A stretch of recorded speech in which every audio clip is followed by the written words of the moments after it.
Hi guys, it's Isa. Today we're gonna see the best books of 2022.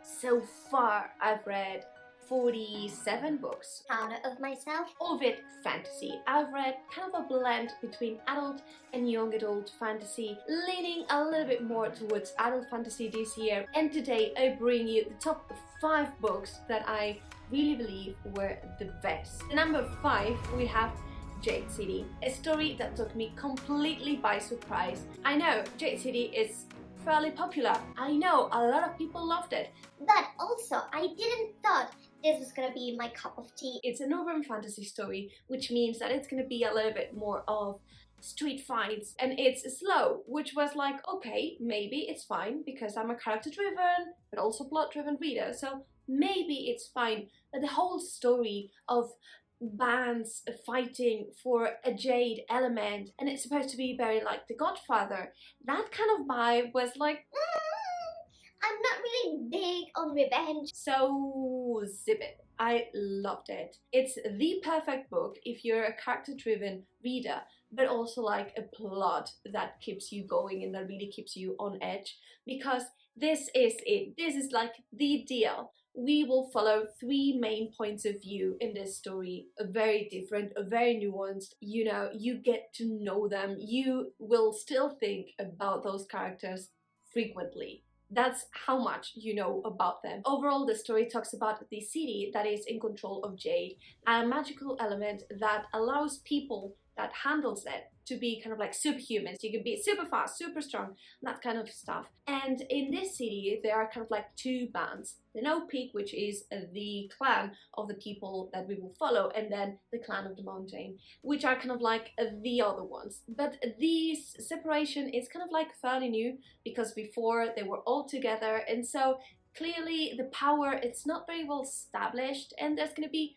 a lot of fights to settle where the power should go and where the richness of the city should go as well. It's war related, like the main topic, it's war, it's control, it's power, let's say. In the number 4 we have a sequel, which is Bone Shard Emperor, book 2 in the Drowning Empire series. It's a nation-inspired story that is almost a blend between horror, sci-fi and fantasy. First book, it's very unique, it's a little bit complex because it has a lot of different points of view, and the story, it's at its core this empire that it's in the aftermath of really creating these constructs due to bone shard magic. It seems that long ago there was this war with these mystical magical creatures, and the only way to kill them was due to the constructs. So these constructs, it's a special way of magic that the emperor and his family have, raising monsters with different bones extracted from people that are later on inscribed. We have different characters that are moving forward through this story, and one of those points of view, it's the daughter of this emperor that has forgotten every memory and she needs to take them back. Book 1 was very unique, but book 2, in my opinion, was almost even better. It narrowed it down, it just kept things easier in terms of the points of view. There's just mainly 2. We will see other points, but it's not as rich as the first book, which for me, I appreciated. Then this story, it kind of like follows one line and others another layer, which I really loved.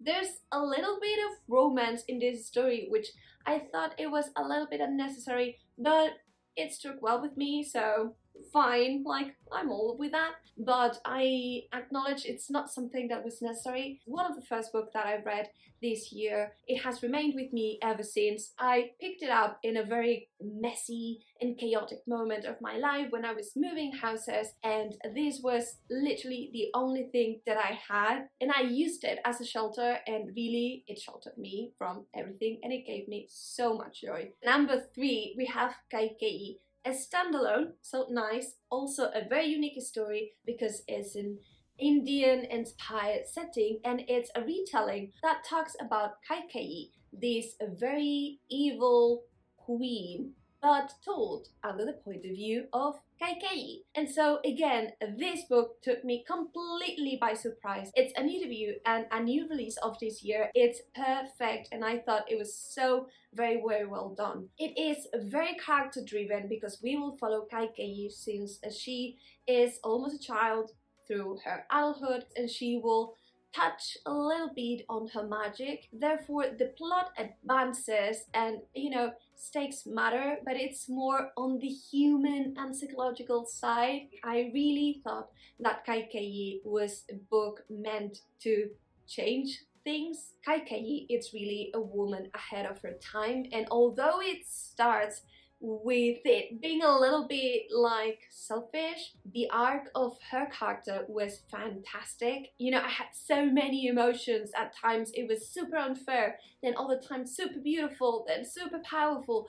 I was a mess and I genuinely was shaken by this book. Then, really paired up, but let's say that this is number 2 as of now, we have Black Sand.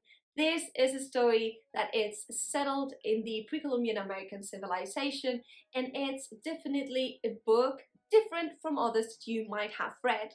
It's a fairly political and religious story, which, hear me out, don't get away, it's not necessarily my jam, but it's done in a way that it's so fascinating. I couldn't stop wanting to know more. We have this story that it's mainly different characters moving forward until one moment happens, this moment being the winter solstice. When this moment happens, it's supposed that the sun is gonna be at its weakest, and the crow, this god, will be able to emerge again. And so we have different points of view here. We have one character that is this dude, that he is convinced that he is almost a god. And honestly, the first chapter, it's the beginning of his story, and it's like incredible. If you read that first chapter and you're not hooked to this story, then you can leave it. Then we have other character that it's this priestess that is in this city, and she will be immersed in this massive net of intrigues. And then we'll have the third point of view of this siren sailor that it's also with this path of getting this godlike person to the city of the solstice. The story for me was like fireworks, constant fireworks. It was so incredible, moment after moment after moment. The only thing is that the ending, it wasn't as strong as everything else, but it is super interesting nonetheless. And in the top 1, and I'm also surprised about this, is Promise of Blood. This I've read due to Brandon Sanderson challenge, and I actually pushed it because I thought this wasn't gonna be at all my cup of tea. But then, surprise, surprise, surprise, it is. I mean, I ended the story and I loved it, and since that moment, I've found myself wanting to get into the story more and more and more and more. When you end a book and you're fascinated by it, but then time passes by and it might either fade or it might actually increase that feeling in your heart. Promise of Blood has definitely strengthened my feelings and my heart since that moment.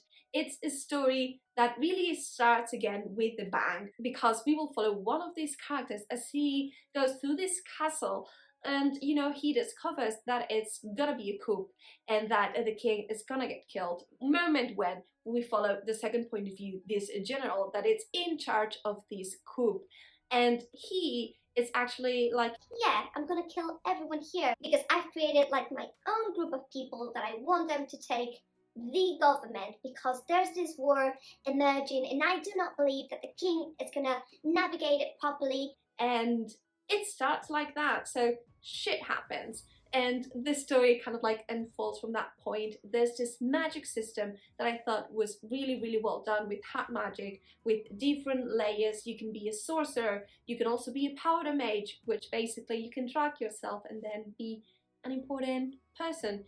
Very similar to what you get when you were Jade in Jade City, kind of. And then you can have a knack, like something that is a tiny wee magical, but not a lot. There's a lot of things happen, but at the same time, the characters were complicated.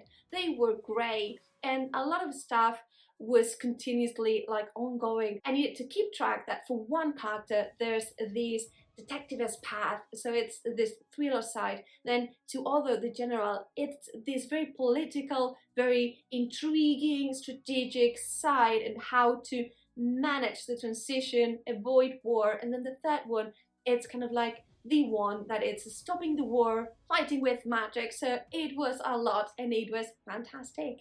I really, really want to continue with this story. I ended the book and I was like, oh my god, so well done.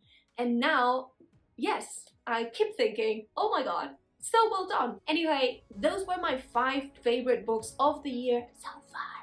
Let me know what are yours. I'm excited to hear about you. If you want to see more book reviews, more recommendations, just click the subscription button. I publish bookish content every Tuesday and Friday for you to enjoy.